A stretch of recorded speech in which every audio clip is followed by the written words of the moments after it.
அரசி, குமார் 2 பேருமே சேர்ந்து உள்ள வராங்க. உள்ள வந்தவுடனே அப்படியே அரசிய பார்க்குறாரு. பார்த்தவுடனே கோவமா வருது. "ஏய்! உனக்கு எவ்வளோ தைரியம் இருந்தா நான் உன் கழுத்துல தாலியே கட்டல.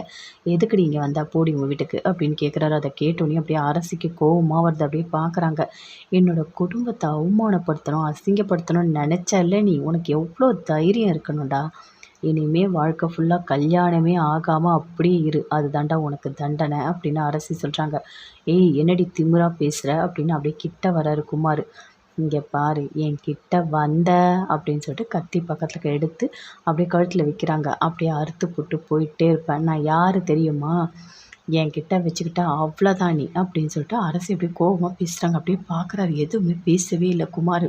என்ன இவ இப்படி பண்ணிட்டுருக்கா? அதுவும் நான் தாலியே கட்டாத முன்னாடி கட்டினேன்னு சொல்லி என் வாழ்க்கையே அழிச்சிட்டாளே! வீட்ல இருக்க எல்லார்கிட்டயும் உண்மைய சொல்லவே முடியலையே! அப்படின்னு சொல்லிட்டு அப்படியே டென்ஷனா இருக்காரு. என்ன பண்றது? அப்பாகிட்டயாவது உண்மைய சொல்லிடலாமா? அவர்கிட்ட சொன்னா கண்டிப்பா இந்த அரசிய வீட்ட விட்டு வெளிய அனுப்புறதுக்கு ஏதாவது ஒரு வழி சொல்லுவாரு. அப்படின்னு குமார் யோசிக்கிறாரு. ஐய்யய்யோ! வேண்டாம், வேண்டாம்.